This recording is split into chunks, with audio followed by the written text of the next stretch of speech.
নমস্কার তোমাদের সকলকে। আজ আমরা ক্লাস 10-এর অঙ্ক বইয়ের বৃত্তের স্পর্শক এই চ্যাপ্টারের কোষে দেখি 17-র 3-এর দাগের এবং 4-এর দাগের এই দুটো অঙ্ক করার চেষ্টা করব।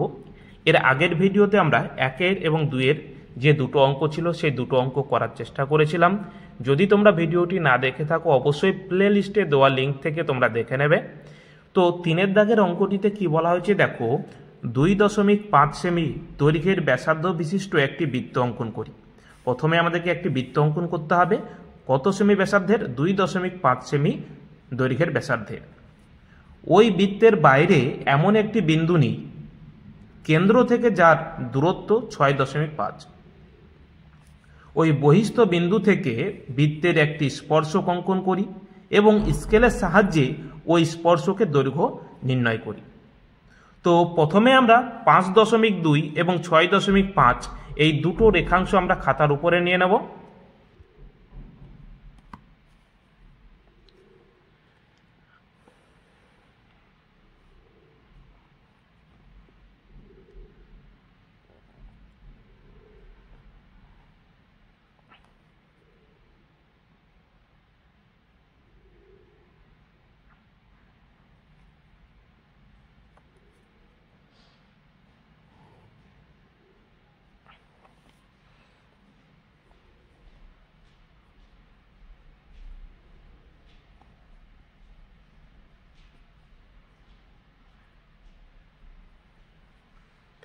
এরপর আমরা খাতার মাঝখানে একটি যে কোনো মাপের রশ্মি নিয়ে নেব। তাহলে যে কোনো দৈর্ঘ্যের একটি রশ্মি নিয়ে নাও।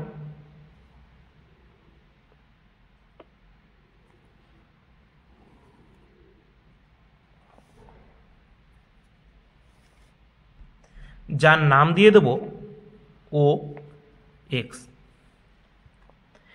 এরপর আমরা 2.5 সেন্টিমিটার সমান করে নেব। 2.5 সেন্টিমিটার সমান করে নাও।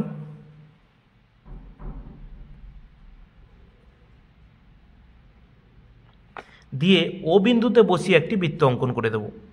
ও বিন্দুতে বসিয়ে একটি বৃত্ত অঙ্কন করে দাও।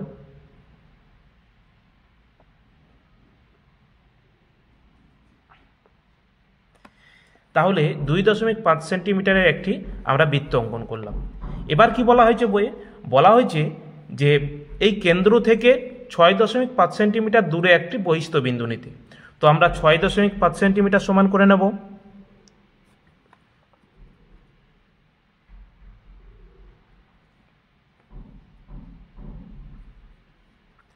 দিয়ে ও বিন্দুতে বসিয়ে আমরা এই রশ্মিটিকে কেটে নেব। যেখানে ছেদ করলো সেই ছেদ বিন্দুর নাম দিয়ে দাও এ।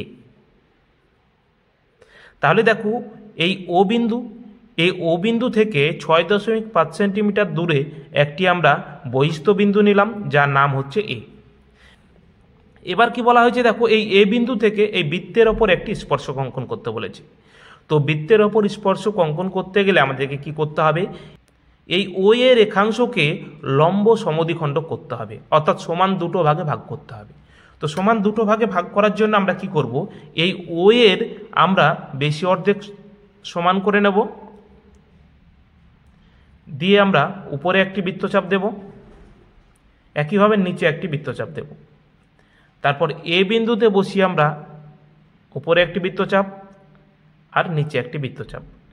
যেখানে ছেদ করলো সেই ছেদ বিন্দু আমরা দুটো যোগ করে দেব।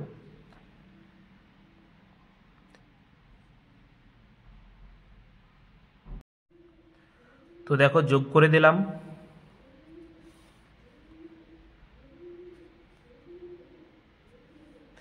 এটার নাম দিয়ে দাও, এটার নাম দিয়ে দাও সি। তোমরা তোমাদের মতো নামটা দেবে। এবার দেখো ও সি এবং ও এর দৈর্ঘ্য আমাদের সমান। তো যে কোনো একটা দৈর্ঘ্য আমরা সমান করে নেব। নিয়ে আমরা সি বিন্দুতে বসিয়ে একটি অর্ধবৃত্ত অঙ্কন করব। তো আমরা ও সির দৈর্ঘ্য সমান করে নিই।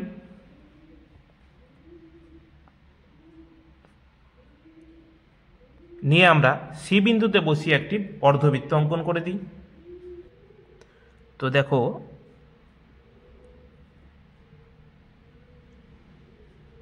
করে দিলাম। এরপর এই এ বিন্দু থেকে আমরা স্পর্শক অঙ্কন করব। দেখো বৃত্তকে যেখানে ছেদ করেছে সেই ছেদ বিন্দু আর এ বিন্দু যদি আমরা যুক্ত করে দিই তাহলে আমরা স্পর্শক পেয়ে যাব। তো আমরা যুক্ত করে দিই।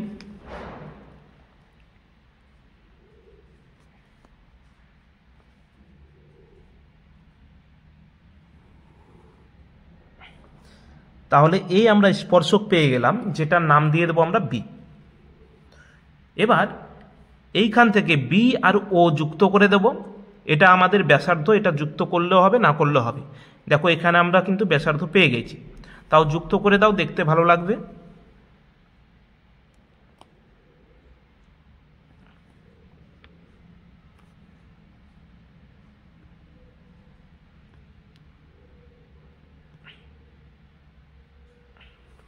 এইটা হচ্ছে আমাদের ব্যাসার্ধ। তাহলে আমাদেরকে কি বলা হয়েছিল যে 2.5 সেন্টিমিটারের একটি বৃত্ত অঙ্কন করতে। দেখো 2.5 সেন্টিমিটারের একটি বৃত্ত অঙ্কন করেছি। এবার কি বলেছে যে কেন্দ্রটা আছে সেই কেন্দ্র থেকে 6.5 সেন্টিমিটার দূরে একটি বহিস্থ বিন্দু নিতে বলেছে। তো এই কেন্দ্র থেকে 6.5 সেন্টিমিটার দূরে একটি বহিস্থ বিন্দু নিলাম, যার নাম দিয়েছি এ। এবার কি বলেছে এই এ বিন্দু থেকে এই বৃত্তের ওপর একটি স্পর্শক অঙ্কন করতে বলেছিল। তো আমরা এই এ বিন্দু থেকে বৃত্তের ওপর স্পর্শক অঙ্কন করলাম, যেটার নাম হচ্ছে এবি। ঠিক আছে, আশা করছি বোঝা গিয়েছে। এবার আমরা অবশেষে লিখে নেব। তো দেখো আমরা লিখে নিয়েছি। কি লিখেছি যে 2.5 সেন্টিমিটার ব্যাসার্ধ বিশিষ্ট একটি বৃত্ত অঙ্কন করা হলো, যার কেন্দ্র ও থেকে 6.5 সেমি দূরে বহিস্থ বিন্দু এ থেকে এবি স্পর্শক অঙ্কন করা হলো, যার এবি আমাদেরকে কি করতে বলেছে, অর্থাৎ স্পর্শকের দৈর্ঘ্য মাপতে বলেছে। তোমরা মেপে নেবে 6.3। ঠিক আছে, তাহলে 6.3 সেমি হচ্ছে আমাদের স্পর্শকের দৈর্ঘ্য। তোমাদের কাছে 6.5 হতে পারে, কারো কাছে 7 সেমি হতে পারে, যেটা হবে সেটাই তোমরা কিন্তু লিখে দেবে। এবার আমরা পরেরটা দেখে নেব। 4 অঙ্কটিতে কি বলা হয়েছে, দেখো 4 অঙ্কটিতে বলা হয়েছে যে 2.8 সেমি দৈর্ঘ্যের ব্যাসার্ধ বিশিষ্ট একটি বৃত্ত অঙ্কন করি। বৃত্তের কেন্দ্র থেকে 7.5 সেমি দূরে একটি বিন্দু নিই। ওই বহিস্থ বিন্দু থেকে বৃত্তের দুটি স্পর্শক অঙ্কন করি। তাহলে প্রথমে আমাদের কি করতে হবে, 2.8 সেমির একটি বৃত্ত অঙ্কন করতে হবে। ওই বৃত্তের যেটা কেন্দ্র থেকে 7.5 সেমি দূরে একটা বহিস্থ বিন্দু নিতে হবে। সেখান থেকে এবার কি করতে হবে, দুটো স্পর্শক অঙ্কন করতে হবে। আগেরটায় আমরা একটা স্পর্শক অঙ্কন করেছিলাম, এটাই দুটো স্পর্শক করতে হবে। তো প্রথমে আমরা 2.8 সেমি এবং 7.5 সেমির দুটো রেখাংশ নিয়ে নেব।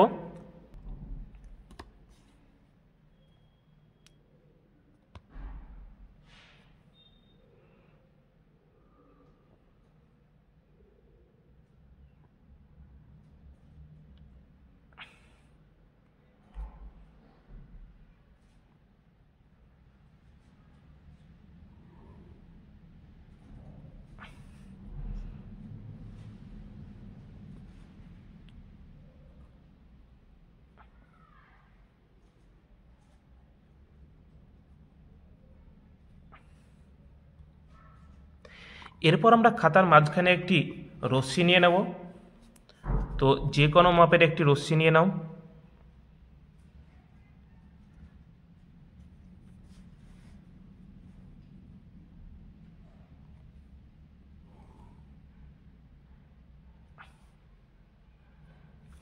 এরপর আমরা 2.8 সেন্টিমিটার সমান করে নেব।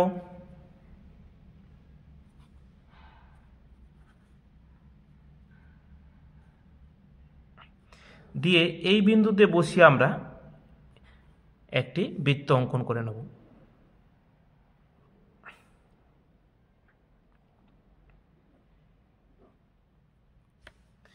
বৃত্তের কেন্দ্রের নাম দিয়ে দেবো আমরা ও, এটার নাম দিয়ে দেবো আমরা এক্স। এবার এই ও বিন্দুকে কেন্দ্র করে আমরা একটি বৃত্ত অঙ্কন করলাম, যেটার ব্যাসার্ধ আমাদেরকে কি বলেছে, 2.8। এবার এই ও বিন্দু থেকে একটি বহিস্থ বিন্দু নিতে হবে, যার দৈর্ঘ্য হয়ে যাবে 7.5। তাই আমরা 7.5 সমান করে নেব। তাহলে 7.5 আমরা সমান করে নিই। দিয়ে আমরা এই ও বিন্দুতে বসিয়ে একটি বিন্দু নিয়ে নেব, যেটার নাম দিয়ে দাও এ। এবার কি বলা হয়েছে দেখো, এবার বলা হয়েছে এই এ বিন্দু থেকে বৃত্তের ওপর দুটো স্পর্শক অঙ্কন করতে হবে, একটি উপরে হবে এবং একটি নিচে হবে। তো এই স্পর্শক অঙ্কন করার জন্য আগের মতোই আমরা এই ও একে আমরা কি করব, লম্ব সমদ্বিখণ্ডক করব। লম্ব সমদ্বিখণ্ডক করার জন্য আমরা এই ও এর বেশি দৈর্ঘ্য সমান করে নেব। তাহলে এই ও এর আমরা বেশি অর্ধেক নিলাম, নিয়ে উপরে একটি বৃত্তচাপ দেব আর নিচে একটি দেব। একইভাবে আমরা এ বিন্দুতে বসিয়ে উপরে একটি আবার নিচে একটি, দুটো বৃত্তচাপ যেখানে ছেদ করলো সেই ছেদ বিন্দু দুটো আমরা যোগ করে দেব। তো দেখো যোগ করে দিলাম। দেখো এই ও একে যেখানে ছেদ করলো সেই ছেদ বিন্দুর নাম দিয়ে দেবো আমরা সি। এবার ও সি এবং সি এ এই দুটোর দৈর্ঘ্য আমাদের সমান হবে। যে কোনোর একটি আমরা মাপ নেব, যে কোনো একটির মাপ নিয়ে নাও।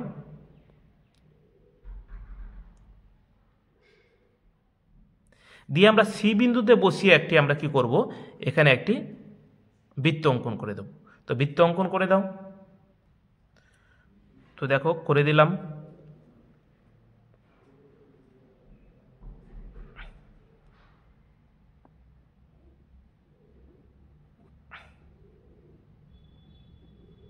এই বৃত্ত অঙ্কন করে দিলাম। এবার দেখো বৃত্তটিকে এখানে ছেদ করেছে আর নিচে এখানে ছেদ করেছে। আমরা এই বিন্দু এবং এই বিন্দু যোগ করে দেব, আর এই বিন্দু আর এই বিন্দু যোগ করে দেব। তাহলে আমরা কি পেয়ে যাব, দুটো ব্যাসার্ধ পেয়ে যাব। ঠিক আছে, তাহলে আমরা আগে যোগ করে দিই।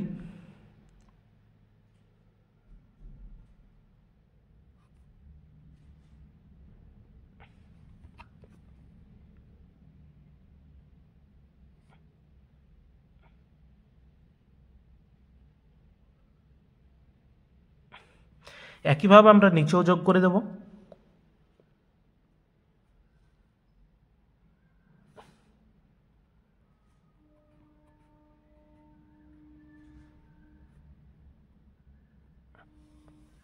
এবার দেখো এখানে যেখানে ছেদ করলো সেই ছেদ বিন্দু আর এ বিন্দু যুক্ত করে দেব। তাহলে আমরা উপরের স্পর্শক পেয়ে যাব। তাহলে আমরা যোগ করে দিই।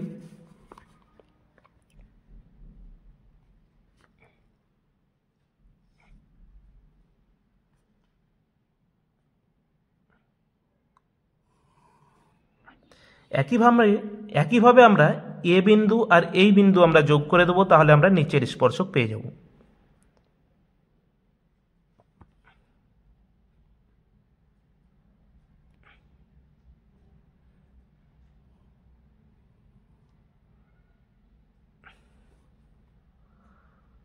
তাহলে আমরা দুটো স্পর্শক পেয়ে গেলাম, যার নাম দিয়ে দেবো আমরা। এখানে দেখো এ দিয়েছি, এখানে সি দিয়েছি, এখানে দিয়ে দাও বি দিয়ে দাও, আর এটা ডি দিয়ে দাও। তাহলে দেখো ও কেন্দ্রীয় একটি বৃত্ত আমরা অঙ্কন করলাম, যার কেন্দ্র থেকে 7.5 সেমি দূরে আমরা একটা বহিস্থ বিন্দু নিলাম এ, এবং এ থেকে আমরা কি করলাম, দুটো স্পর্শক অঙ্কন করলাম। একটা নাম হচ্ছে এবি আর একটা নাম হচ্ছে এডি।